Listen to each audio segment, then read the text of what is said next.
మీ అందరికీ కూడా మన ప్రభు మన అందరికీ శుభాలు తెలియజేస్తున్నానండి. సంక్షిప్త దేవుడు మమ్మల్ని ఎంతగానో ప్రేమించి మనకందరికి కూడా ఆయన బహుమానంగా ఈ పరిశుద్ధంగా అందించారు. దేవుడు మనందరినీ ప్రేమించి మనకి బహుమానంగా ఈ పరిశుద్ధంగా వస్తే ఆయన ఇచ్చిన పరిశుద్ధంగాన్ని మనం ఎక్కువసార్లు దేవుని సన్నిధిలో ధ్యానించడానికి పరిశుద్ధంగా ఉన్న దేవుని మాటలు వినడానికి దేవుడు మనకి ఇచ్చిన గొప్ప ధైర్యాన్ని మనసుకున్నాను.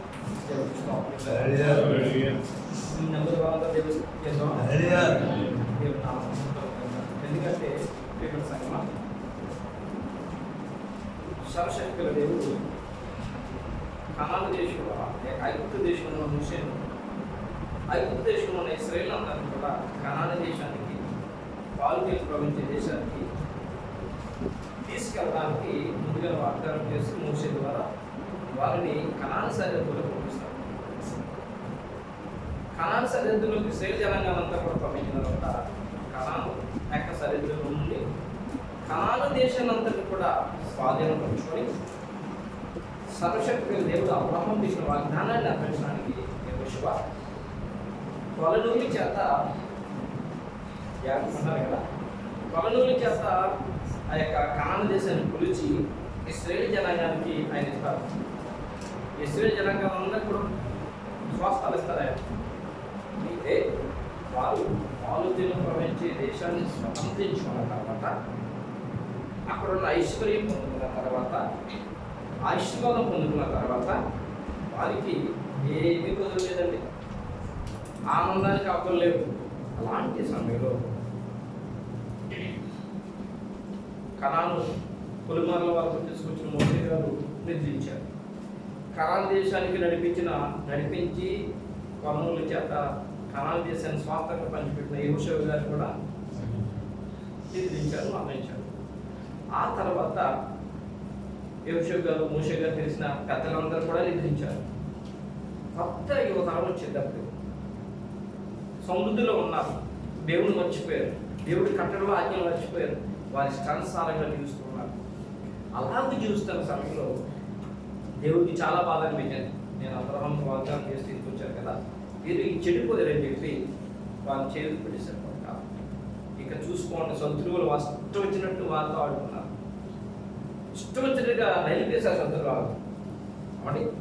అప్పుడు మళ్ళా వాళ్ళు ఏడుస్తూ గోలు కడుతుంటే దేవుని యొక్క దోషం పంపించి ధర్మశాస్త్ర గ్రంథంలోని మాటలన్నీ కూడా వినిపిస్తున్నప్పుడు ఆ ధర్మశాస్త్ర గ్రంథంలోని ప్రభు యొక్క న్యాయవిధులు వాళ్ళు వింటూ ఏడుస్తూ గోలు ఏడుస్తూ ఉన్నారు. అయ్యో ప్రభువా, నువ్వు మా పెద్దలకి చెప్పిన మాటలన్నీ కూడా మేము విడిచిపెట్టేసి ఇష్టానుసారంగా జీవించాము ప్రభువా, అదే కదా నాకు మా మీదకి విపత్తు వచ్చింది, మేము నలుగుబాటు పడ్డాం ప్రభువా, మా దోషములు మా పాపములు క్షమించని చెప్పి ప్రభువును వేడుకొని ఇక్కడి నుంచి మేము నీ చిత్తానుసారంగా నీ ఆజ్ఞ ప్రకారం జీవిస్తాను అన్నప్పుడు తిరిగి వారిని మళ్ళా చక్కబెట్టి వారిని జీవితం చేశారు. దేవుడు ఏమన్నా అయితే ఎక్కువ సార్లు దేవుడు మనకి ఇచ్చిన పరిశుద్ధ గ్రంథంలోని జీవవాక్యాన్ని ధ్యానించడానికి దేవుడు మనకు చూపుతున్న వారు ధన్యవా కదండి. దేవుని నామం పైన దాకా మరి భక్తి దానిలోకి వెళ్ళిపోదామండి. లూకా సువార్త 27వ అధ్యాయం, మత్తయి సువార్త, మార్కు సువార్త, లూకా సువార్త అన్నింటిలో కూడా మించుమించు ఒకే విధంగా రాబెడుతున్నామండి. అవన్నీ కూడా మనం ధ్యానించుకుంటూ వెళ్తున్నప్పుడు చాలా జాగ్రత్తగా ప్రతి విషయాన్ని మనసులో పెట్టుకున్నామండి. జాగ్రత్తగా పెట్టుకున్నాం. ఒకవేళ డబ్బు జాగ్రత్త పెట్టుకోకపోయినా, బంగారం జాగ్రత్త పెట్టుకోకపోయినా, లేకపోతే ధనాన్ని జాగ్రత్త పెట్టుకోకపోయినా వాక్యాన్ని జాగ్రత్తగా పెట్టుకుంటే మన శుక్రవారం మనం చెప్పినట్టుగా ఆ జ్ఞానము మనల్ని నిత్య జీవనం నడుపుతుంది. దేవుడి నామం మహిమకలును గాక. లూకా సువార్త 27వ అధ్యాయంలో చాలా విషయాలు ఉన్నాయి, అంతకుముందు మనం ధ్యానించుకున్నవే. అయితే మనము ధ్యానించుకోలేని కొన్ని అంశాలు ఉన్నాయి, అవి ధ్యానించుకునేవి ఈ రోజండి. లూకా సువార్త 21వ అధ్యాయము 1 నుండి 4 వచనాలండి. ఇవి మనం ధ్యానించుకోలేదు. చూడండి, కానుక పెట్టెలో తమ కానుకలు వేయుచున్న ధనవంతులను ఆయన పారజూసెను.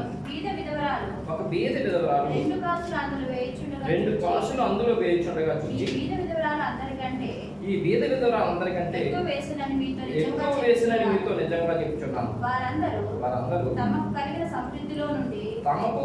సమృద్ధిలో నుండి కానుకలు వేసిరి గాని ఈమె తన లేమిలో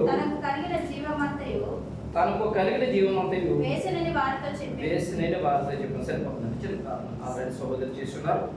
ఆ సహోదరి ప్రార్థనతో పాటు నా ప్రార్థన కూడా బలముగా దేవుని సన్నిధిలో చేరి ఆయన ఆత్మచేత మనందరిని నింపి దేవుని గల వాక్యం మన ఉదయం భద్రపరిచినట్లుగా నన్ను నిలబెట్టుకుని సూటిగా మాట్లాడినట్లుగా చిన్న ప్రార్థన. మహాగురుడు మహోన్నతుడు సాక్షిమతుడు ప్రభా, ఈ కంచికాలంలో కడవర కాలంలో నాయన ప్రభా దేవ లోకంలో చెదిరిపోకుండా నాయన, పాపంలో పడకుండానైనా మీ ఆజ్ఞను వదిలిపెట్టి శాపగ్రస్తులు కాకుండా నాయన, ఇవో ప్రభా పరదేశంలో ఉన్నప్పుడు కూడా మమ్మల్ని విడిచిపెట్టకుండా నీవే మమ్మల్ని ప్రేమించి ఈ విధంగా నేర్పిస్తారు. మీ సన్నిధిలో ప్రభా మీ పరిశుద్ధ గ్రంథాన్ని ధ్యానించే యోగ్యత మేము కలిగజేసిన విధానం స్తోత్రం ప్రభా. మీ అనాథ సంఘం చెప్తున్న 20 అధ్యాయం ప్రభా మొదటి వచ్చిన నుండి 4 వచ్చిన ఉన్న ప్రమాదం ప్రభా 2000 సంవత్సరాల క్రితం ప్రభా మీరు చెప్పిన మాట మీద ధ్యానించుకుంటున్నాం. ఆయన ఒక నరుడు మాట్లాడితే ఎవరైనా ప్రభా మీ ఆత్మచేత నన్ను ఆవరించి నన్ను మీరు బోరగా చేసుకున్నాయన. మీ ప్రీపిడ్లకు కావాల్సిన ప్రతి ప్రభా దేవ తెగొద్దండి వాక్యాన్ని ప్రభా బలపరిచే వాక్యాన్ని దయచేయమని మీ ప్రీతి మన దేశిస్తున్నామలో ప్రార్థన చేస్తున్నాను మా ప్రాంతండి. ప్రభునకు ప్రియమైన దేవుని సంగమా, సాధారణంగా జరిగే సంఘటన అంటే ఇప్పటికే 2000 సంవత్సరాల క్రితం నేర్చుకుని తెలియజేస్తున్నారు అండి. సంఘంలో ఆరాధన అయిన తర్వాత లేక వాక్యపరిచయం అయిన తర్వాత చేసే పని కానుకలు పెట్టడం కదండి. కానుకలు సమర్పిస్తూ ఉంటారు, కానుకలు పెడుతూ ఉంటాం. కానుకలు పట్టడానికి ఏమండి, కానుకలు పట్టడానికి మనం ఎక్కువ మన సంఘంలో చేసే పని ఏంటండి, కానుకలు సంచారం అంతే కదండి. కానుక సంచి అందరి దగ్గర పెట్టుకెళ్తాం అండి. అయితే కొన్ని సంఘాల్లో కానుక పెట్టి ఉంటాయి. కానుక సంచితో కానుక పెట్టే వాళ్ళు ఒక్కొక్క దగ్గరికి కానుక పెడతారు అండి. అయితే కానుక పెట్టేది అలా కాదు. కొన్ని అక్కడక్కడ కొన్ని సంఘాలు కానుక పెట్టి ఉంటాయి. కానుక పెట్టులు మాత్రం విశ్వాసులే వెళ్ళి ఒకరి తర్వాత కానుక వేస్తూ ఉంటారు. విశ్వాసులే వెళ్ళి కానుక పెట్టులో కానుక వేస్తూ ఉంటారు. మరి ఇక్కడ చూసినట్లయితే కానుక పెట్టులో కానుకలు వేయుచున్న ధనవంతులను ప్రభు పారజూసెను అని రాయబడింది. మొదటి విషయం అంటే ప్రభు ఆయన దేవుని అలాగా ముందు కూర్చుంటారు. అలాగే ఆయన కూర్చుంటే విశ్వాసం చాలా ఎక్కువగా మంది ఉన్నారు. ప్రభు దూరం నుంచి చూస్తున్నారు. పార చూస్తున్నట్టే దూరం నుంచి కదండి. ప్రభు చూస్తున్నారు, పార చూస్తున్నారు.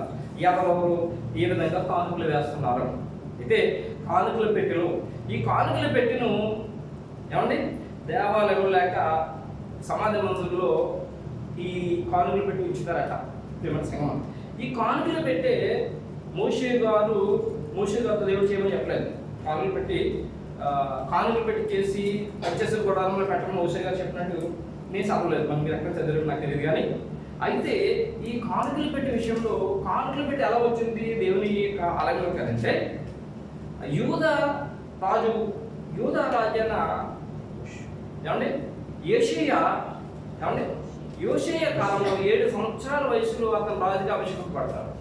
ఏమండి యూదా రాజైన యోషేయ ఏమండి ఆయన రాజుగా అభిషేకింపబడతాడంట. రాజుగా యోవాసు యూదా రాజైన యోవాసు 7 సంవత్సరాల చిన్న వయసులో రాజుగా అభిషేకింపబడిన తర్వాత కొంతకాలం తర్వాత అతల్య కుమారులు దేవుని ఆలయం పాడు చేస్తారు. అప్పుడు ఈ యొక్క యోవాషు ప్రధాన యాజకుడని యెహోయాదాను పిలిచి ఏమని చెప్తారంటే, ఆలయం బాగు చేయకుండా నువ్వు ఎందుకున్నావు? ఆలయం బాగు చేయడానికి మోషే గారు అంత ముందు చెప్పారు కదా ఏమని అంటే, యూదా ఇశ్రాయేలు జనాంగాన్ని దేవుని సన్నిధికి కానుకలు పట్టుకొని సమర్పించమని చెప్పు. వారు కానుకలు పట్టుకొని సమర్పిస్తే దేవుని యొక్క ఆలయం బాగు చేయగలుగుతారు, దేవుని యొక్క పరిచయం జరుగుతుంది, దేవుని ఆలయం ఎంతో వాడబడుతుంది అని చెప్పి నువ్వు ఎందుకు అలా ఊరుకున్నావు అని చెప్పి ప్రధాన యాజకుడైన యెహోయాదాను పిలిచి ఏమండి ఈ యోవాషు చెప్పినప్పుడు సరేనని చెప్పి ప్రధాన యాజకుడు ఒప్పుకుంటాడు. అప్పుడు రాజు ఏం చేస్తాడంటే ఒక ఆజ్ఞ ఇస్తాడు. ఏమిస్తాడంటే, ఒక కానుకలు పెట్టి చేయించి యెహోవా మందిరపు ద్వారం వద్ద పెట్టమని చెప్పంటాడు ఆయన. 2వ దినవృత్తాంతం గ్రంథం 24వ అధ్యాయం చూడండి. దినవృత్తాంతం 2వ గ్రంథము 24వ అధ్యాయం. కాబట్టి రాజు ఆజ్ఞ చొప్పున వారు ఒక పెట్టెని చేయించి యెహోవా మందిర ద్వారం బయట ఉంచే సరిపోతారు. అప్పుడు కానుకలు పెట్టి ఒకటి తయారు చేసి యెహోవా మందిర ద్వారం వద్ద పెట్టారు. ద్వారం వద్ద పెట్టిన తర్వాత అప్పుడు అంటే రాజు చెప్తున్న వేదిక ఇశ్రాయేల్ జనాంగానికి, యూదా జనాంగానికి అందరికి కూడా మరి మీ కానుకలు మోషే మీకు నియమించిన కానుకలు పట్టుకొచ్చి ఆ యొక్క కానుక పెట్టెలో వేయమన్నప్పుడు విస్తారమైన కానుకలు వస్తాయి. నిండిపోయినప్పుడల్లా మళ్ళీ తీసుకెళ్ళి జాగ్రత్త పడతారు, నిండిపోయినప్పుడల్లా వాళ్ళు తీసుకెళ్ళి జాగ్రత్త పడతారు. అలాగే విస్తారమైన కానుకలు వస్తాయండి. ఆ కానుకలతో అప్పుడు ఏం చేస్తారంటే యెహోవా మందిరాన్ని వాళ్ళు బాగు చేస్తారు. ఏమండి చూడండి 9, 10, 11 రాయబడి ఉన్నాయి. యెహోవా మందిరాన్ని బాగు చేస్తారని చెప్పి యెహోవా మందిరాన్ని దాన్ని ఖర్చు పెడతారు. అంతేకాకుండా ఇంకా తర్వాత రాజులు వచ్చే సమయానికి పుష్కలంగా ధనం ఉంటుందండి యెహోవా మందిరంలో. హిజ్కియా కాలం వచ్చినప్పటికీ విస్తారమైన ధనము కానుకలు దేవుని సన్నిధిలో సమకూర్చబడతాయి. మరి కానుకలు పెట్టి వేస్తున్న ఆ యొక్క కానుకలు విస్తారం అయిపోతే హిజ్కియా కాలంలో కొన్ని యెహోవా మందిరంలో కుట్లు కల్పిస్తాడట ఆయన. దేవుని నామం మహిమ కలుగుగాక. ఈ విధముగా కానుకలు పెట్టే యెహోవా మందిరంలోకి వచ్చింది. సమాజ మందిరంలో పరిచయం చేస్తున్నప్పుడు కానుకలు పెట్టి పెడతా ఉండేవారు. ఆ కానుకల పెట్టెలో కానుకలు వేయడానికి ఒక్కొక్కరు వెళ్ళి వేస్తా ఉన్నారు. ఇదిగో మేము దేవుని దోషాలు కూర్చుంటారు, అలా ప్రభు ఉన్నారు, కానుకలు వేస్తా ఉన్నారని ప్రభు చూస్తున్నారు. ఆయన పాద చూశారంట. పాద చూస్తూ ఉంటే ధనవంతులు ఏమండి దాంట్లో కానుకలు వేస్తా ఉన్నారు. ధనవంతులు దాంట్లో కానుకలు వేస్తున్నారు. అయితే ఒక బీద విధవరాలు దాంట్లో 2 కాసులు వేయగా చూశారంట. 2 కాసులు వేయగా చూసి ఈ విధవరాలు అందరికంటే ఎక్కువగా వేసానని నిజంగా చెప్తున్నానని ప్రభు అంటారు. అంటే చూడండి, ఇక్కడే మేము కూర్చున్నాం. అంత దూరంలో కానుకలు పెట్టుకోగల చూసారండి. చూసారు చెప్పండి. అయితే మార్కు గారు స్పష్టంగా చెప్తున్నారు. మార్కు సువార్త 12వ అధ్యాయం 41, 42. ఆయన కానుక పెట్టి ఎదుట కూర్చుండి జనసమూహం ఆ కానుక పెట్టెలో డబ్బులు వేయట చూచుచుండెను. ధనవంతులైన వారు అనేకులు అందులో విశేషముగా సొమ్ము వేయుచుండిరి. ఒక బీద విధవరాలు వచ్చి 2 కాసులు వేయగా ఆయన తన శిష్యులను పిలిచి కానుక పెట్టెలో డబ్బులు వేసిన వారందరికంటే ఈ బీద విధవరాలు ఎక్కువ వేసినని మీతో నిశ్చయముగా సరిపోతుందండి చెప్తున్నా. దేవుని నామం మహిమ కలుగుగాక. ఆయన కానుక పెట్టి ఎదుట కూర్చున్నాడట. ఆయన మార్కు గారు సార్ అంటే చూడండి, మార్కు కానుక పెట్టి ఎదుట కూర్చున్నాడు కాబట్టి కానుక పెట్టి ఎవరెవరు ఏం చేస్తున్నారో ఆయనకి స్పష్టంగా తెలుసుకోవాలి. అంతే కదండి. మామూలుగా సంచులు వేసాం అనుకోండి, గుగ్గులు చేస్తాం, ఎవరు తెలియదు ఎవరు అంతేసారని. కానుక పెట్టి వేసినప్పుడు కానుక పెట్టిలో కన్నం ఉంటుంది కాబట్టి దాంట్లో వేస్తూ ఉంటారు. ఎవరు అయితే అక్కడ ప్రభు ఉన్నాడని, లేక బోధకుడు ఉన్నాడని, ఒక ప్రవక్త ఉన్నాడని జనంగా అలా అనుకున్నారు. దేవుడు అనుకున్నారు కదా ఆయన్ని. ప్రవక్త అనేవారు, లేక బోధకుడు అనేవారు. కాబట్టి బోధకుడు అనేవారు, ప్రభు అనేవారు. ఆయన ఉన్నారని చెప్పి ధనవంతులు విస్తారం చేస్తాడండి మామూలు. ఎందుకు? బాధకుడు లేక ప్రభు చూస్తాడని. అంతే కదండి. మార్కు అది రాశారు కదా, చూడండి. మార్కు చూడండి ఎవరినైనా ఆ కానుక పెట్టెలో డబ్బులు వేసి చూస్తుండేను. ధనవంతులైన వారు అనేకులు అందులో విశేషముగా సొమ్ము వేస్తుండేది. విశేషంగా అంటే బహు ఎక్కువ వేస్తున్నారు, ప్రభు చూస్తున్నాడు కదా అని. అయితే ప్రభు ఏమన్నారు తెలుసా అండి? బీద విధవరాలు ఇచ్చి 2 కాసులు దాంట్లో వేస్తే ఆయన ఏమన్నారంటే, ఏమన్నారైనా కాబట్టి ఆయన తన శిష్యులను పిలిచి కానుక పెట్టెలో డబ్బులు వేసిన వారందరికంటే ఈ విధవరాలు ఎక్కువ వేసినని మీతో నిశ్చయంగా చెప్తున్నాను. మార్కు సువార్తలో శిష్యులు చెప్పాడైనా, లూకా సువార్తలో అందరితో చెప్పాడైనా. లూకా సువార్తలో ఏం చేశాడైనా? అందరితోటి చెప్పాడైనా. చూడండి, ఒక బీద విధురాలు 2 కోసలు అందులో వేయించుండగా చూచి, ఈ బీద విధురాలు అందరికంటే ఎక్కువ వేసులని మీతో నిశ్చయంగా చెప్తున్నాను, ఖచ్చితంగా చెప్తున్నాను అన్నాడు ఆయన. బీద విధురాలు ఎంత వేసిందండి? 2 కాసులు. అవునండి, 2 కాసులు. ఆ 2 కాసుల్ని గ్రీక్ భాషలో లెఫ్ట్ అంటారట, యూద భాషలో మైట్స్ అని పిలుస్తారట. ఆమె ఆ రాగి వెండి నాణాలు 2 కాసులు ఆ యొక్క కానుకలు పెట్టిలో వేసింది. ధనవంతులు ఏం చేశారు? విస్తారం చేశారు. వారి సామర్థ్యం బట్టి వేశారు. అంటే ధనవంతులు విస్తారం చేశారు. అయితే ప్రభు ఏమన్నారు? ఇక్కడ ఉన్న ధనవంతులు అందరికీ అంటే బీద విధురాలు కానుక ఎక్కువ వేసిందని చెప్పారు. ఎలా సాధ్యం చెప్పండి? ఎలా కదని చెప్పండి? ఏమండి, బీద విధురాలు ఎక్కువ ఎలా వేసింది? ధనవంతులు కదా ఎక్కువ వేయవలసింది. బీద విధురాలు అలాగే వెళ్తుందండి, వేయగలుగుతుంది అంటారా బీద విధురాలు? ఓకే, ఒకవేళ వేసిందని చెప్పామనుకోండి, ప్రభు అంటే అన్నారు మన సంఘంలో ఎక్కడన్నా ప్రకారం తక్కువ వేసినాను ఎక్కువ వేసినని చెప్పారంటే ఎలా ఉంటారు చెప్పండి? ఊరుకుంటారంటారు విశ్వాసం.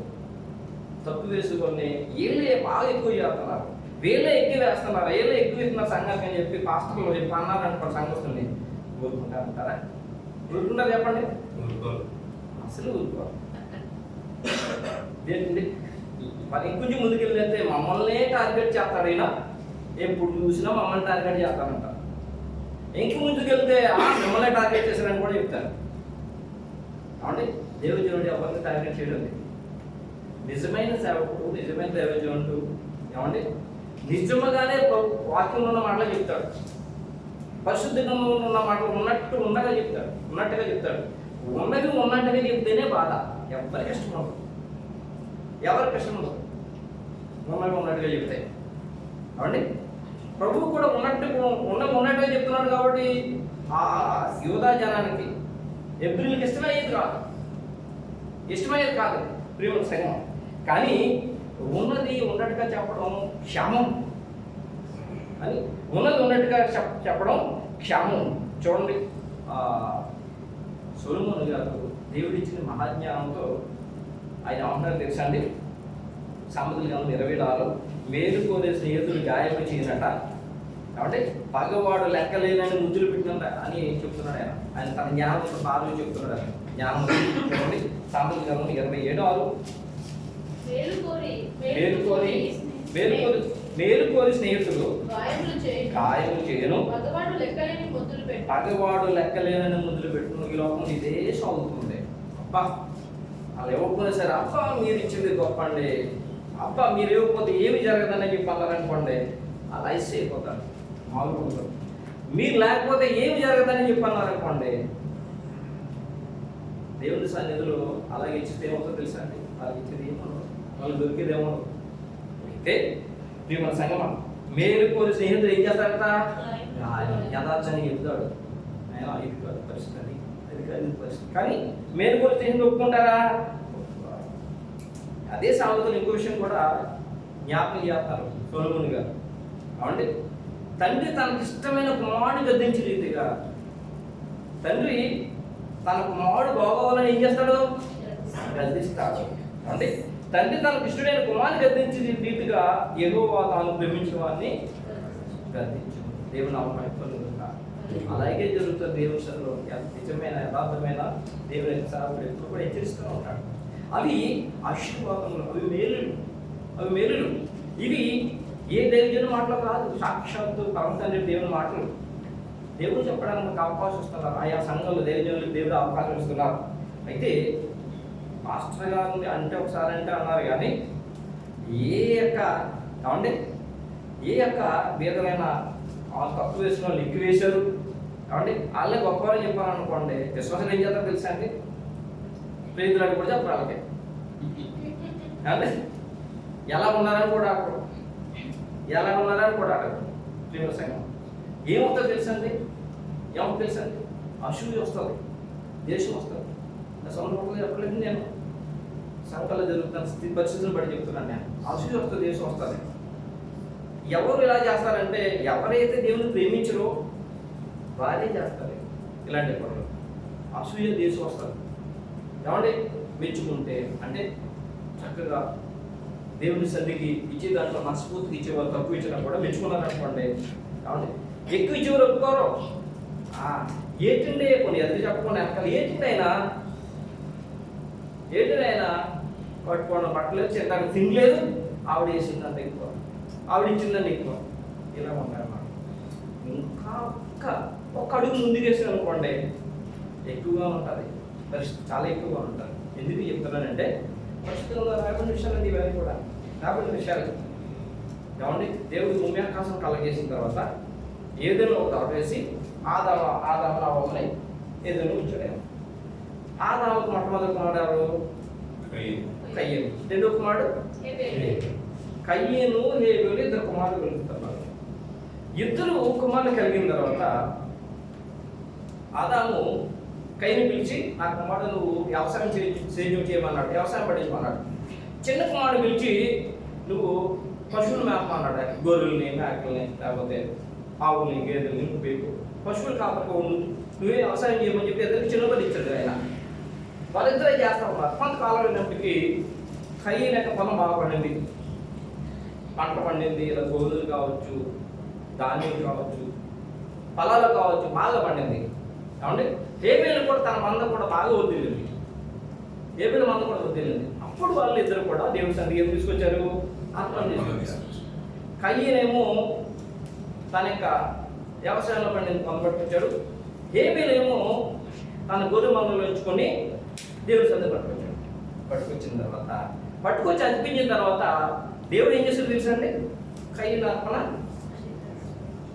ఆయన ఇష్టపడలేదు, హేబెలు అర్పణ ఇష్టపడ్డాడు.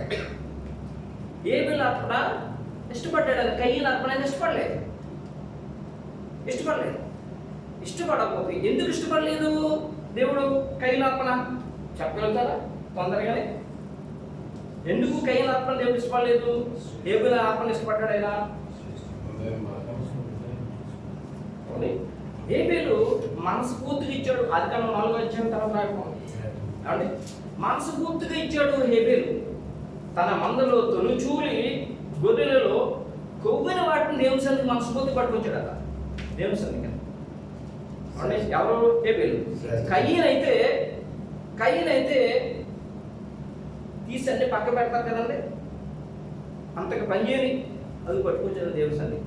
మనసు బాగోలేదు, ఇచ్చే ఫలాలు కూడా బాగోలేదు, ఈ రెండు కూడా బాగోలేదు. అందుకు ప్రభు ఏం చేశారు? అంగీకరించలేదు. కయ్యను యొక్క అర్పణ అంగీకరించకపోతే కయ్యను ఏం చేశాడు? మొక్కం చెనగుచ్చుకున్నాడు కదా, నా అర్పణ ఎందుకు అంగీకరించలేదు? ప్రభు ఏమంటారంటే, నువ్వు సత్క్రియ చేసిన కోపం ఎందుకు నీకు? ఎందుకు చెనగుచ్చుకున్నావు?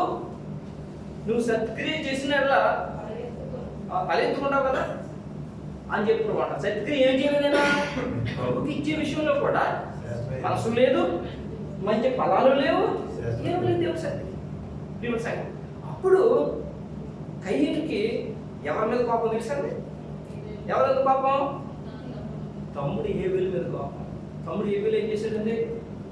ఇప్పుడు నేను చెప్పాను కదండి, అన్నాను కదా, ధనవంతులు దరిద్రుల మీద బాధపడతారు. వాళ్ళ యొక్క కానుక గొప్పదా?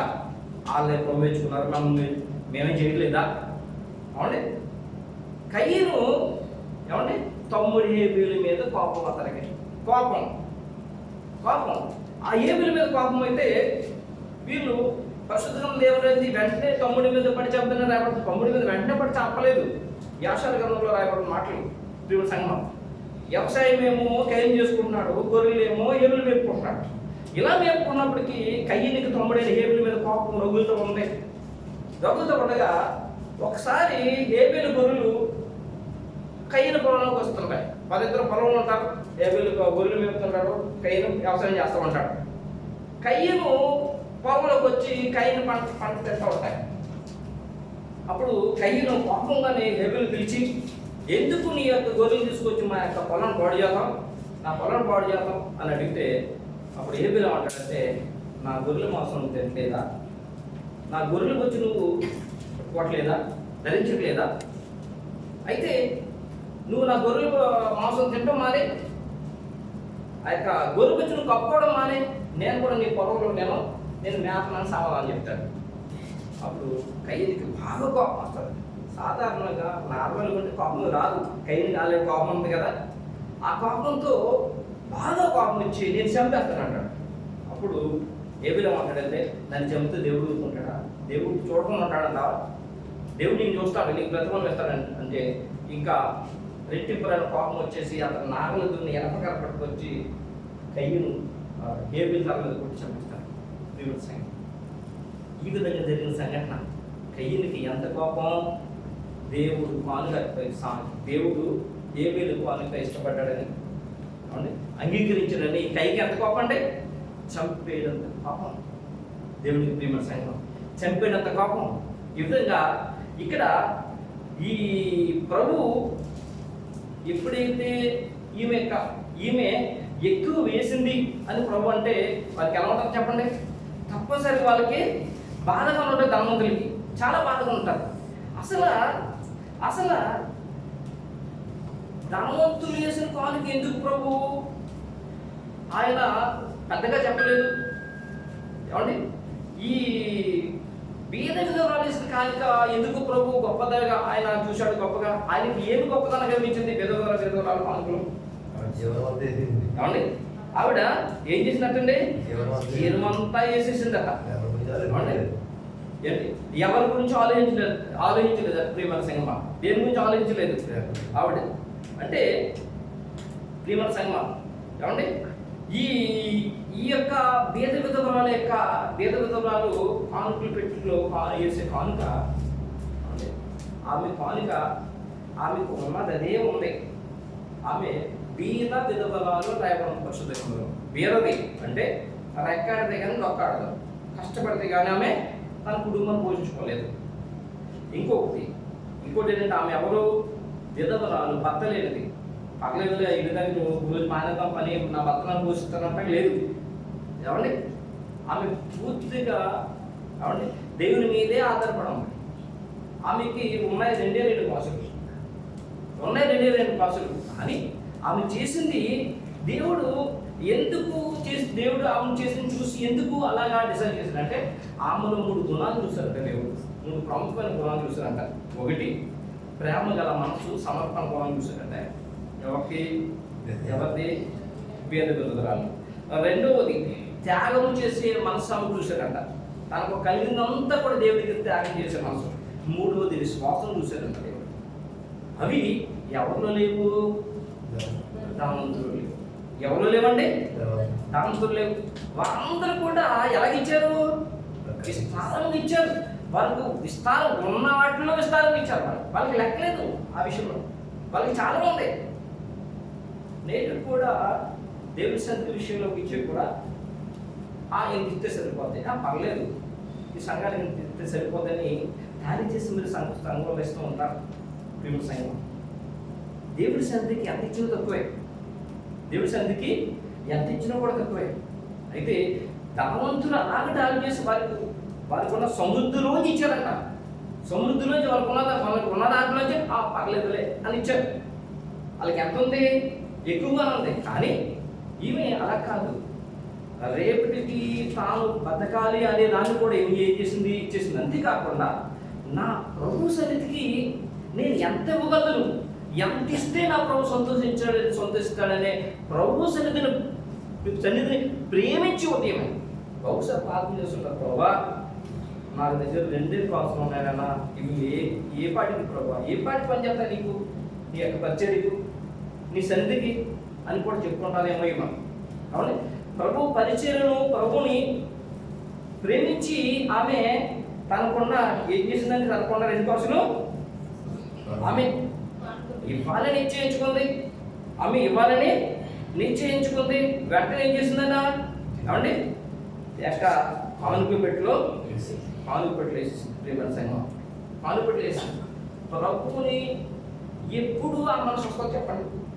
దేవుడి సన్నిధికి నేను ఇవ్వాలి, లేకపోతే నా దేవుడి పరిచయం కొరకు నేను ఎంతైనా ఇవ్వాలని ఆలోచన ఎప్పుడు వస్తా చెప్పండి? ప్రేమ ఉంటేనే వస్తారు. ప్రేమ ఉంటేనే ఎవరికైనా ఫోన్ చేసి ఎలా ఉన్నారంటే అని అడుగుతాం. ప్రేమ ఉంటేనే ఒక టీ తాగుతుందండి అని అడుగుతాం. ప్రేమ ఉంటేనే మా ఇంటికి భోజనం రండి అని అడుగుతాం. ప్రేమలో లేకపోతే ఏమంటాయండి? అలాగే ప్రభువుని కానీ ప్రభు సన్నిధి కానీ ప్రేమించినప్పుడే ప్రభు కొరకు నేను ఎంతైనా ఇవ్వాలని అనిపిస్తారు. ఈమె పేదది, భర్త లేనిది, తనకున్న రెండు కోసం తను పడుకుంటుంది. నా ప్రభు సన్నిధికి నేను ఎంతవరకు ఇవ్వగలను, ఎంతవరకు ఇస్తే నా ప్రభు సంతోషపెట్టగలను ఆలోచన కలుగుతుంది. ఈమె సంగమ ప్రభువు యేసు క్రీస్తు వారు ఎరుకోకుండా వెళ్తున్నారు. ఎరుకోకుండా వెళ్తున్నప్పుడు అక్కడ సొంపం పెట్టినంత జక్కే చూశాడు వెళ్ళటం. మళ్ళా ప్రభు ఇదే దారి వస్తారు కదని చెప్పి ఎలాగైనా సరే నా ప్రభు నేను చూడాలని చెప్పి మేడి చెట్టు ఎక్కాడు. మేడి చెట్టు ఎక్కి ప్రభు కొరకు చూస్తున్నాడు. ప్రభుకు తెలుసు అంతా కూడా జక్కే నా ప్రభుని చూస్తున్నాడని. జక్కయ్య నన్ను ప్రేమిస్తున్నాడని ప్రభుకు బాగా తెలుసు. ప్రభు సరిగ్గా మేడి చెట్టు దగ్గర వచ్చి బయట చూసి జక్కయ్య కింద దిగిరా అన్నాడు. ఇంకా జక్కయ్య ఆనందానికి అవదలేవు. అవునండి, అవదలేవు. అప్పుడు అని ప్రభు ఏమంటాడు, జక్కయ్య ఇంట్లో నేను వర్క్ చేస్తాను, నీతో పాటు నేను వస్తాను రా, నీటికి తీసుకెళ్ళని చెప్పినప్పుడు జక్కయ్య ఆనందానికి అవదలేవు. ప్రభుని తీసుకుని ఇంటికి వెళ్ళాడు. ఇంకా ఇంట్లోకి అడుగు పెట్టకుండానే ప్రభుని ప్రేమించి ఏమన్నాడు తెలుసండి, అద్భుతమైన మాట అన్నాడు. ప్రభుని ప్రేమించి, ప్రభువా అండి నాకున్న ఆస్తి అంతట్లో సగం ఇచ్చేస్తారు. ఒక స్వత పనులు దయ్యంలో వచ్చింటాడు.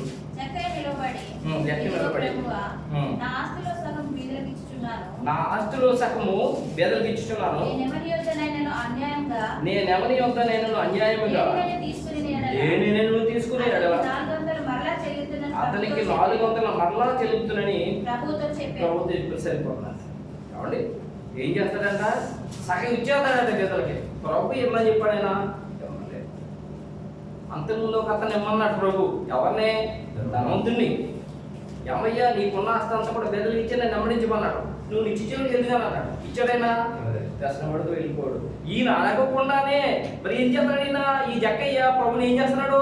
ప్రేమిస్తున్నాడు. దేవుని నామమున మహిమ ప్రేమిస్తున్నాడు కాబట్టి ప్రభుకి ఇష్టమైన పని అయితే చేస్తున్నాడు. ప్రభు నీకు ఇష్టమే కదా బేదలకి ఇవ్వడం, నా ఆస్తిలో సగం బేదలకి ఇచ్చేస్తున్నాను. అంతేకాకుండా నేను ఎవరి దగ్గరైనా అన్యాయంగా తీసుకున్న 400 ఇచ్చేస్తున్నాను. అన్యాయంగా తీసుకున్నాడు. 400 ఇచ్చేస్తే జక్కయ్య దగ్గర ఏముంటాయి? ఏమంటారా? ఏముండదు. ఏం చేస్తాను? నేను ప్రభుని అమ్మిడతాను. దేవుని నామమున మహిమ కలుగుగాక అనగా ప్రభుకి ఇష్టమైన జీవితము జక్కయ్యకు వచ్చేసింది. ఎప్పుడైతే ప్రభుని ప్రేమిస్తారో దేవునికి ప్రియమైన సంగమా, ప్రభుని ఎవరైతే ప్రేమిస్తారో వాళ్ళు దేవుడికి ఇష్టమైన జీవితం మార్గం, దేవుడికి ఇష్టమైన జీవితం ఇస్తారు. దేవుడికి ఇష్టమైన జీవితం కలిగి ఉంటారు. దేవుని నామమున మహిమ కలుగుగాక. ఏమండి, ఇక ఎప్పుడైతే దేవుడికి ఇష్టమైన జీవితం, ప్రభుకి ఇష్టమైన జీవితం అతను వచ్చేసిందో అప్పుడు ప్రభు అన్న మాటలు చూడండి కింద 9వ వచనము. అందుకు యేసు ఇతడును అబ్రహాము కుమారుడే, ఎందుకనగా నేడు ఇంటికి రక్షణ వచ్చి దేవుని నామమున మహిమ కలుగుగాక. ఇతడు అబ్రహాము కుమారుడే అండి, ఇతడు అబ్రహాము కుమారుడే. అబ్రహాము దేవుని ప్రేమించిన రీతి చాలా గొప్పదే. 25 సంవత్సరాలు దేవుని మాటని ఎవరైనా ఎడర్లో ఉంటారండి? చెప్పండి, ఎవరైనా ఉండగలుగుతారు 20 సంవత్సరాలు? పాలంటూ 6 గంటలు కూడా ఉండలేవు. అవునండి, 25 సంవత్సరాలు ఉన్న మహానుభావుడు దేవుని నామమున మహిమ కలుగుగాక. 20 అంటే అబ్రహాము కుమారుడే అని చెప్పి ఏమండి, ఎందుకనగా నేడు ఇంటికి రక్షణ వచ్చినది. రక్షింపబడ్డ వారందరూ కూడా అబ్రహాము కుమారులే. అబ్రహాము గారు నిత్య జీవనం ఉంటే కుమారులు ఎక్కడ ఉంటారు? నిత్య జీవనంలో ఉంటారు. దేవుని నామమున మహిమ కలుగుగాక. దేవుని ప్రేమించడం ద్వారా వారి జక్కయ్య జీవితం మారిపోయింది. అంటే జక్కయ్య జీవితం మారిపోయింది. అతను అబ్రహాము రొమ్మును ఆనుకునే స్థానం సంపాదించుకున్నాడు. దేవుని నామమున మహిమ కలుగుగాక. మరి ఈమె సంపాదించుకోలేదు అంటారా? ఈమె కూడా సంపాదించుకుని దేవుని నామమున మహిమ కలుగుగాక. అంతేకాకుండా ఈవిడకున్న త్యాగం, ఇచ్చేసే త్యాగం, తనకున్నదంతా కూడా ప్రభుత్వం ఇచ్చే త్యాగం వీడి దగ్గర ఉంటాయి. త్యాగం తన దగ్గర ఉన్నదంతా కూడా ఇచ్చే త్యాగం. అందుకనే రేపు బహుశా రేపటికి వారం రోజులు సరిపడా పెట్టుకున్నామా? వారం రోజులకి, నెలకి. మాకు మా ఇంట్లో బియ్యం అయితే 5 బస్తాలు వేసుకుంటాను. 2 నెలలు పెట్టుకున్నాను నేనైతే. కాబట్టి ఉల్లిపాయలు అయితే వారం పెట్టుకుంటాను నేను. ఎందుకంటే నా విశ్వాసం మాత్రం ఉంది. కాబట్టి ఈమె విశ్వాసం అంతే కాదు, ఈమె త్యాగం అలాంటిది కాదు. గొప్ప త్యాగం. రేపు పొద్దుట ఆయన చూసుకుంటాడు. దేవుని నామమున అంటే ఆయన చూసుకుంటాడు. వాక్యంలో ఉన్న ప్రభుకి ఇష్టమైన జీవితం చెప్తున్నా అంతే తప్పితే వేరే ఉద్దేశం అసలు ఏం చెప్పలేదు. దేవునికి ఇష్టమైన జీవితం, ప్రభుని ఇచ్చే జీవితం గురించి ఈ యొక్క పేద విధురాలు కలిగి ఉంది. ఆ విషయం మనం ధ్యానించుకుంటాం. దేవుని నామం మహిమకలుగాను కాక, దేవుని స్తుతితో ధ్యానించుకుంటాం. దేవుని నామం మహిమకలుగాను కాక. అంటే ఈమె త్యాగం, గొప్ప త్యాగం ఇది. తనకున్నదంతా కూడా ఇచ్చేసి ప్రభు చూసుకుంటాడు అనుకోండి. అంటే ఏలియా అహాబు దగ్గరికి వెళ్ళి, ఈ సంవత్సరంలో మంచి అయినను వర్షమైన పడదని నా దేవుని తాటిని నేను చెప్తున్నానని చెప్పి చెప్తాడు. వర్షం కానీ మంచి కానీ పడకపోతే పంటలు ఉండవు, చెట్లు ఉండవు, ఏముండవు. కాబట్టి ఎండిపోతాయి వాగులు మొత్తం మళ్ళీ కూడా. కాబట్టి అప్పుడు వీళ్ళు గ్రూప్లో అహాబు యెజెబెల్ ద్వారా వారిని చూపిస్తే నేను చంపేస్తానని చెప్తే ఆయన కెరీతు వాళ్ళ దగ్గరికి వెళ్ళిపోతాడు. అక్కడ రోజు దేవుడు ఏం చేస్తాడు, ఆకుకూరలు చేస్తాడు, మాంసం ఒకటి పంపిస్తాడు. కెరీతు వాళ్ళు ఎండిపోతారు. ఎండిపోయిన తర్వాత ప్రభు మళ్ళీ ఏమంటాడంటే, ఎలియా నువ్వు సీదోను సంబంధమైన సారెపత్ అనే ఊరికి వెళ్ళు, అక్కడ ఒక విధవరాలికి నేను సెలవిచ్చాను, నేను పోషించాలని చెప్పాను. దేవుడు మైకులు ఒక విధవరాలికి నేను పోషించడానికి నేను సెలవిచ్చానని చెప్పాను. ఈ సారెపత్ సంబంధమైన సీదోను సంబంధమైన సారెపత్ అనే ఊరికి ఆయన వెళ్ళాడు. కాబట్టి ఆయన వెళ్ళాడు. ఆయన వెళ్ళిన తర్వాత ఆ గమని దగ్గరికి వెళ్ళినప్పటికీ పేద విధవరాలు అండి అప్పములు చేసుకుని లేక రొట్టెలు చేసుకుని తినటానికి వస్తూ ఉంది. ఎక్కడికి పొల్లలేరు కూడా వస్తుంది. ఆవిడ పొల్లలేరు కూడా వస్తూ ఉంటే ఈయన వెళ్ళి వెళ్ళి మొదట అమ్మ నాకు నీళ్ళు పెట్టమని చెప్పాను. నేను రాయబడిన మాటలు మీకు తెలియజేస్తున్నాను. అంటే అమ్మ మొదటి రోజులు 15 అధ్యాయం 8 రోజుల నుంచి ఉన్నాయి. ఇవన్నీ కూడా మొదటి రోజులు 15 అధ్యాయం 8 రోజుల నుంచి అమ్మ నాకు కొంచెం మంచి నీళ్ళు పెట్టరా అని చెప్పాను. నీళ్ళు పెట్టడానికి ఆవిడ అసలు నీ లోపల అది చూస్తేనే మొదట అప్పము చేసి ఒక అప్పం, లేకపోతే మనం రొట్టె అంటాం, మనం అప్పం అంటాను. అప్పము చేసి ఒక అప్పం నా కొరకు పట్టరామన్నాడు ఆయన. అవండి నా కొరకు పట్టరామన్నప్పుడు అప్పుడు ఏమంటుంది తెలుసు అండి ఆవిడ ఏమంటుంది, యెహోవా జీవముతోడు. అవండి యెహోవా జీవముతోడు తొట్టిలో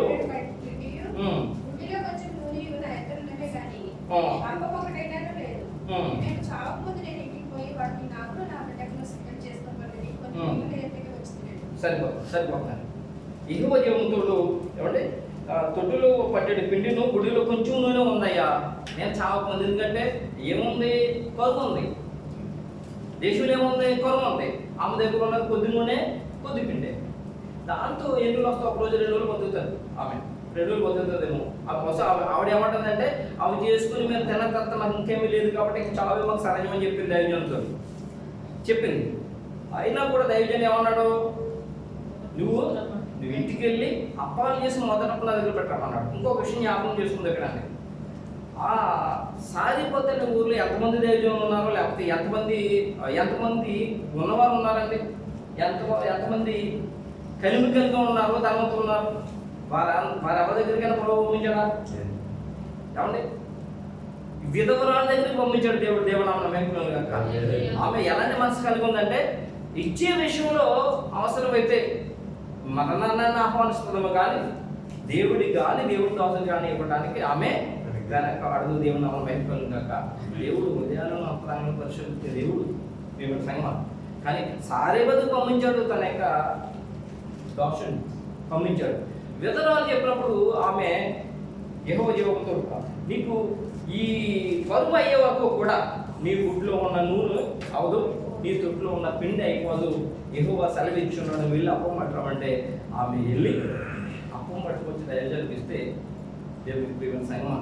కాబట్టి కరువు అయ్యే వరకు కూడా ఆ తొట్టులో పిండి తక్కువ కాలేదంట, గుడ్లో నూనె అది పోలేదు. దేవునామం మహిమకలుగాను. తరిగిపోలేదయ్యా తొట్టెలో పిండి, పొదుపు కాలేదయ్యా గుడ్డెలో నూనె. తరిగిపోలేదయ్యా తొట్టెలో పిండి, పొదుపు కాలేదయ్యా గుడ్డెలో నూనె. వందనాలు యేసయ్యా, వందనాలు యేసయ్యా, వందనాలు యేసయ్యా, వందనాలు యేసయ్యా, కోటి కోటి వందనాలు నీకేనయ్యా, శతకోటి వందనాలు నా యేసయ్యా. సారెపత్ విధవరాల్ని పరమ నుండి కలుగులో ఎదిగినట్టి అక్కరంత తీర్చావు, తరిగిపోలేదయ్యా తొట్టెలో పిండి, కొలు కాలేదయ్యా గుడ్డెలో నూనె. వందనాలు యేసయ్యా, వందనాలు యేసయ్యా, కోటి కోటి వందనాలు నీకేనయ్యా, శతకోటి వందనాలు నా యేసయ్యా. హల్లెలూయా. సారిపతి విధవరాలు ఇవ్వటంలో ఎలా ఉందో తెలుసా అంటే ప్రేమ సంఘం అవండి, సమర్పణగా నమస్కారం దేవుడికి దేవుడి దోసం ఇవ్వడంలో. ఆమెకి కరువు అంతట్లో ఆమెకు ఆమె కుమారుడికి దైవజనుడికి ఏమైనా లోటు ఉందంటారా? ఏ లోటు లేదు. ఈవిడ ఈ పేద విధవరాలు కూడా తనకున్నదంతా కూడా చేసేసింది. రేపొద్దున నేను అలాగే పథకాలు ఏం చేయాలి అనేది ఆమె ఆలోచించుకోలేదు, సమర్పణ గుణంతో వేసేది. కాబట్టి ఏమో ప్రభుత్వం పెట్టారంటారా? వదిలిపెట్టారా? వదిలిపెట్టడండి.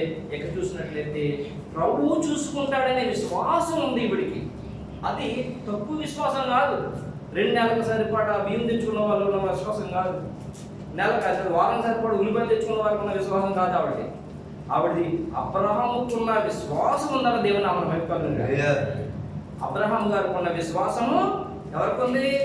సారిపతి విధవరాలు. అందుకే ఆయన ఇక్కడున్న ధనవంతులకి అందరికంటే ఈమె ఎక్కువగా వేశారని చెప్పన్నాడు. అబ్రహాం గారి విశ్వాసం ఎలాంటిదండి? అబ్రహమా, నీకు ఒక్కగానొక్కడైన కుమారుడు నాకు దహన బలిగా పెట్టేమన్నాడు. అవునాడండి. 25 సంవత్సరాల తర్వాత లేక లేక లేక లేక ఒక కుమారుడు ఇచ్చాడు, ముద్దులు కుమారుడు. పిలిచి అన్నాడు, అబ్రహమా, నువ్వు ప్రేమిస్తున్నా నీ ఒక్కగానొక్క కుమారుడు నాకు దహన బలిగా ఇచ్చావా? అబ్రహం ఏం చేశాడండి? అబ్రహం ఏం చేసి ఇచ్చాడే లేదా? కాబట్టి అబ్రహాం ఎలా ఉన్నాడు? దేవుని యందు అచంచల విశ్వాసం, సమర్పణ గుణం, ఏమండి త్యాగం కలిగి ఉన్నాడు. ఎప్పుడైతే కలిగి ఉన్నాడు వెంటనే ఇచ్చేశాడు. దేవుడికి ఇస్తే దేవుడు ఎవరు ఉంటాడా? అబ్రహాం ఆకాశం నక్షత్రాలు నువ్వు లెక్కెట్టు నీ చేతనైతే, భూమి మీద ఇసుకలేమని లెక్కెట్టు నువ్వు చేతనైతే అంత విస్తారంగా నీ సంతానం దీవించాడు లేదండి? దీవించాడు లేదు చెప్పండి? దీవించాడండి. ఈరోజు ఎన్ని లక్షలు ఉన్నారండి ఇస్రాయేల్ దేశంలో జనాంగం? ఎన్ని లక్షలు ఉన్నారండి? 90 లక్షల మంది ఉన్నారు. దేవుడు నామమున మహిమ కలుగును గాక.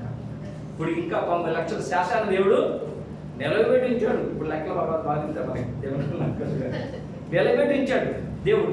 ఏమండి ఆయన అన్నమాట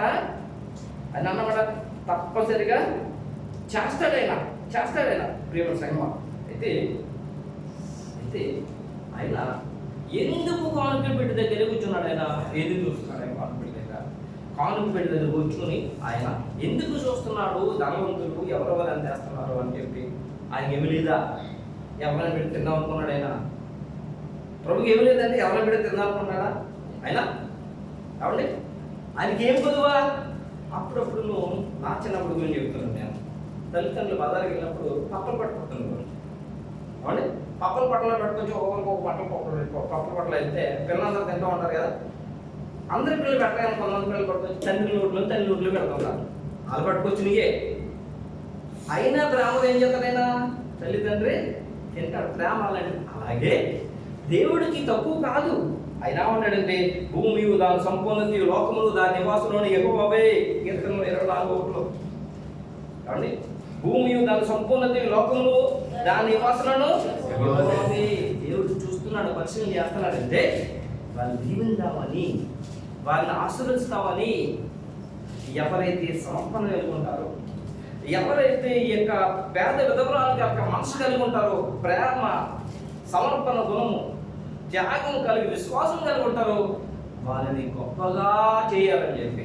ఇప్పుడు ఈ పేద విధవరాలు ఏమైపోయిందో తెలిసిన దేవుని దృష్టిలో గొప్పదైపోయింది. దేవుని నామమున మహిమ కలుగుగాక. అక్కడ ఉన్న ధనవంతులంతా గొప్పదైపోయింది. పరలోక ధనం సంపాదించేసుకుంది ఈవిడ. దేవుని నామం అబ్రహాం గారితో పాటు ఈవిడ కాబట్టి ఉండి అవకాశం సంపాదించేసుకుంది. ప్రభు ఊరికి అంటున్నాడు అంటారా? ఆయన ఊరికి అక్కడ ఉన్న వారందరితో, శిష్యులతో, అక్కడ ఉన్న వారందరితో చెప్పాడు, ఈ పేద విధవరాలు అందరికంటే ఎడ్యుకేషన్ ఎందుకు చెప్పాడైనా? ఏమన్నా సంగమ ఆవిడకున్న ఉదయం, ఆవిడకున్న త్యాగం, ఆవిడకున్న సమర్పణ చూసి చెప్పాడు ఆయన. ఆమె చూసి చెప్పాడు, ఆయన గ్రహించాడు. అంటే అర్థం ఏంటంటే మిగతా వాళ్ళు కూడా అలా ఉండాలని. ఎందుకంటే ప్రభు అందరినీ ప్రేమించే దేవుడు, అందరినీ దీవించే దేవుడు, అందరినీ ఆశీర్వదించే దేవుడు, ఎవరు వదిలిపెట్ట. అయితే నువ్వు నేను ఎంతగా ప్రభువుని ప్రేమిస్తామో అంతగా ప్రేమ పొందుతాం. నువ్వు నేను దేవుని సన్నిధికి ఎంతగా ఇస్తామో అంతగా పొందుతాం. కొలిచిన కొలత ప్రకారం పౌరుల నుంచి కొలబడతాం. ఇది పరిశుద్ధ గ్రంథం చెప్పే సత్యం. పరిశుద్ధ గ్రంథం చెప్పే సత్యం. ప్రభువుని ఎంతగా ప్రేమిస్తామో అంతగానే మనకు కూడా జరుగుతుంది కదా. వాళ్ళు బాగా ప్రేమించింది, అవును, దేవుడి దగ్గర నుంచి బాగా ప్రేమ పొందుకుంది. అయితే ప్రభు అందరిని ప్రేమిస్తున్నాడు. ఆయన ఏమండి, ప్రభు అందరిని ప్రేమిస్తున్నాడు. అయితే ఆయన పిల్లలు త్యాగం కలుగుతారు, సమర్పణ కలుగుతారు. కానీ పాటలు మాత్రం సమర్పణ పాటలు, గొప్ప పాటలు పాడుతూ ఉంటాం దేవుని సన్నిధిలో కదండి. అవును, మంచి మంచి పాటలు పాడుతుంటాం. కానీ ఆ సమర్పణ క్రియలోకి రావాలని ప్రభు కోరుకుంటున్నాడు. చూడండి, లోకములో మనుషులందరూ ఈవెన చేయని సమర్పణ ప్రభు యేసుక్రీస్తు నీ కొరకు నా కొరకు చేశాడు. దేవుడికి స్తోత్రం చెప్దాం. రెండు ప్రభు ఏమండి అపోస్తలుల పౌలు గారు చెప్తున్న మాట నేను వివరించి చేస్తాను. కొరింథీ రాసిన 2వ పత్రిక, అపోస్తలుల పౌలు గారు కొరింథీ రాసిన 2వ పత్రిక 8వ అధ్యాయం 9వ వచనం. మీరు మన ప్రభువైన యేసుక్రీస్తు కృపను ఎరుగుదురు కదా. ఆయన ధనవంతుడయ్యుండి మీరు తన దారిద్ర్యము వలన ధనవంతులు కావాలని మీ నిమిత్తము దరిద్రుడు ఆయన దేవుడు నామమున మహిమ కలుగును గాక. మీరు ప్రభువైన యేసుక్రీస్తు కృపను మీరు ఎరుగుదురు కదా. ఆయన విస్తారమైన కృపాసత్యమును గల విస్తారమైన కృపాసత్యము గల ఆయన ప్రేమించిన ప్రతి ఒక్కరిని కూడా విస్తారంగా దీవించే ప్రభు, విస్తారంగా ఆశీర్వదించే ప్రభు. ఆమెనే చెప్పండి, హల్లెలూయా, ఆమేన్. విస్తారంగా ప్రేమించే ప్రభు. మీరు మన ప్రభుని యేసుక్రీస్తు కృపను ఎరుగుదురు కదా, తెలుసు కదా ఆయన అంతగా దీవిస్తాడు, అంతగా ఆశీర్వదిస్తాడు. అలాంటి కృప గల దేవుడు నిన్ను నన్ను ఎటువంటి యోగ్యత లేకపోయినా కూడా తండ్రి దగ్గర సెలవు తీసుకుని అర్పణగాను బలిగాను మన కొరకు అర్పణగా అయిపోయాడు, మన కొరకు సమర్పణగా అయిపోయాడు. ఆయన ప్రాణాన్ని అర్పించాడు. ఎందుకో తెలుసండి, ఈ లోకంలో వాళ్ళందరూ కూడా దరిద్రులే. ఎంత డబ్బు ఉన్నా కూడా ఒక రోజులు పెట్టేది. ఈ లోకంలో ఉన్న దరిద్రులైన వారిని ధనవంతులుగా చేయడానికి ఆ మహిమలో ఆ ధనవంతులైన దేవుడు భూమి మీదకి దిగొచ్చి దరిద్రులు అయిపోయాడు. మహిమలోనికి, ఆ యొక్క మహిమలోనికి గొప్ప పరలోకాన్ని తీసుకెళ్ళాలి. మరి ప్రభువుకున్న సమర్పణ కానీ, ప్రభు దోషం కూడా సమర్పణ కానీ మరి కలిగి ఉంటే చాలా గొప్ప ధన్యత. కలిగి ఉంటే గొప్ప ధన్యత, చాలా గొప్ప ధన్యత. అందుకనే ప్రభువు అందరిని చూసి ఆయన చెప్తున్నాడు, ఈ వేద విధానాలు అందరికంటే ఎక్కువ వేసింది, అందరికంటే ఎక్కువ ఆమె ఏమి తన జీవనం అంతా కూడా ఏం చేసిందట, ప్రభువుకి చేసింది. దేవుని నామమున మహిమ కలుగును గాక. సమర్పించుకుని జీవనం ప్రియులారా, ప్రభు చేత గొప్పగా ఇచ్చింపబడతాం. అలాంటి రూపంలో దేవుడు మనందరినీ కూడా భద్రపరచును గాక. ఒకసారి లేచి నిలబడదామండి. అందరికి వచ్చిన పాట. సమర్పణ చేయుము ప్రభువునకు, ఈ దేహము ధనము సమయమును